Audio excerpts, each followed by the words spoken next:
নমস্কার, কেমন আছেন সবাই? আরও একটি নতুন ভিডিওতে সবাইকে স্বাগত জানাই। আজ দিনটা শুরু হয়েছিল চিয়া সিডের জল দিয়ে, আর আমি এই চিয়া সিডটা ইউজ করি। আগে অর্গানিকটাও ব্যবহার করেছিলাম, কিন্তু দেখলাম এই রটা বেশি ভালো আর খুব তাড়াতাড়ি ভিজেও যায়, তাই এটাই এখন খাই। আর চিয়া সিডটা খেয়ে একটু কাজবাজ সেরে নেওয়ার পরে মা বললো একটু বাগানের ঘরের পিছনের যে বাগানটা আছে সেইখানে যেতে, কিছু কুমড়ো ফুল হয়েছে আনার জন্য। কিন্তু গিয়ে দেখি যে কুমড়ো ফুলগুলো আর নেওয়া যাবে না, সব নেতিয়ে গেছে আর নতুন নতুন কিছু কুমড়ো এসছে। তাই বললাম যে ফুল থাক, আগে কুমড়ো হোক।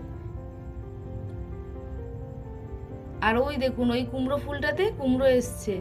আর এই যে ডালটা উঠে গেছে না, এটাকে পুরো ওই খড় বিছিয়ে দেবো ঘরের চালে, যাতে ও সুন্দরভাবে হতে পারে। আর আকাশটা আজকে এত সুন্দর লাগছে, যেন নীলের ওপর কেউ সাদা পেইন্ট করেছে, কি সুন্দর লাগছে। আর তারপর এলাম আমার এই গাঁদা গাছগুলোর দিকে। সমস্ত গাঁদা গাছগুলো খুব ভালো বেড়েছে, কিন্তু এই দুটো গাছ না একদম বাড়েনি। আর এই তুলসী গাছগুলো ওরা এমনিই হয়েছে, প্রত্যেক বছর কি যত্ন করে করি তখন ওরা বাঁচে না, আর যখন কোনো যত্ন করিনি দেখুন কত সুন্দর হয়েছে। আর এই একটা ছোট্ট হাঁড়ি আর ওই পাশের যে মালসাটা, এটা আমি একটু পেইন্ট করব বলে এনে রেখেছিলাম। তা এত বৃষ্টি যে আর সময়ই হচ্ছে না, আর শুকাবে না। এই দেখি কিছুদিনের মধ্যে করব। আর তারপরে এই যে ভদ্রলোক সবে 12টার সময় পান্তা নিয়ে বসেছেন। উনি সারাদিন বাড়ি ছিল না, স্কুলে যাওয়ার ভয়ে। এই ঠিক স্কুল টাইম পেরিয়ে গেছে, ঢোকার টাইম, তারপরে উনি বাড়িতে এসেই পান্তা খাচ্ছেন, আবার কি চানাচুর দিয়ে।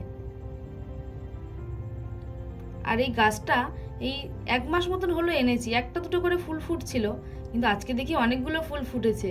আর এই গাছটাকে তো আপনারা দেখেছেন আমার আগের ব্লগে, যে একদম ছোট ছিল গাছটা। ওই যে ভদ্রলোক বেরিয়ে গেল রেডি হয়ে, আবার জিজ্ঞাসা করছি কখন আসবি, বললো যে আসতে তো দেরি হবে, তাই নো চিন্তা। ওর ইংলিশ শুনে তো ইংরেজরাও ভয় পেয়ে যাবে।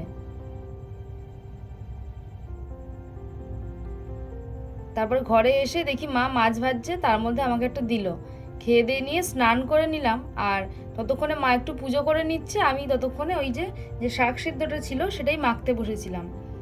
আর আজকে ওই একটু শাপলা হয়েছিল, মাছের ঝোল, আর ওই যে কুলপি শাক ছিল সেইটা সিদ্ধ, ব্যাস।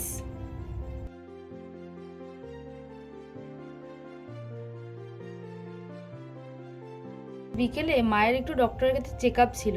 আমি বললাম যে তুমি চলে যাও, আর যদি কোনো সমস্যা হয় আমাকে ফোন করো।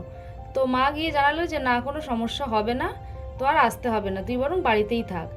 আর ঠাকুমা গেছিলো রাস্তার ওই দিকের মন্দিরে পুজো করতে, তো তাই ঠাকুমাকে একটু রাস্তাটা পার করে নিয়ে আর এই দিকে চলে এলাম। ইনি কিন্তু এখনো ভীষণ স্ট্রং। একটু বয়স হয়ে গেছে বটে, কিন্তু বয়সের তুলনায় উনি যথেষ্ট ইয়াং।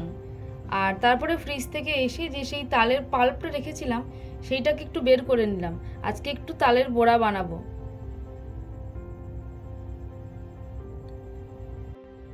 আমার না ভাবতেও অবাক লাগে, এই 1 বছর আগেও পর্যন্ত আমি তেমন কিছু রান্না করতে পারতাম না, কিছুই পারতাম না। কিন্তু আজ 1 বছর পর নিজের ইচ্ছাতেই বলতে পারেন সবটা শিখেছি, এবং মা যখন যেমনভাবে করে সবটা দেখার চেষ্টা করি। কেননা আমার মায়ের মতে যে রাধে সে চুলও বাঁধে, শুধু পড়াশোনা করলেই তো হবে না, তোমাকে সবটা সামলাতে হবে। তাই কিছুটা চেষ্টা করি মায়ের মতো হওয়ার। আর ওই তালের পাল্পটা বের করে প্রয়োজনীয় জিনিসপত্র, ময়দা, চিনি, একটু কালো জিরে আর সুজি দিয়ে একটু ফেটে নিয়ে আর একদম গরম গরম তেলে ছেড়ে দিতে হবে।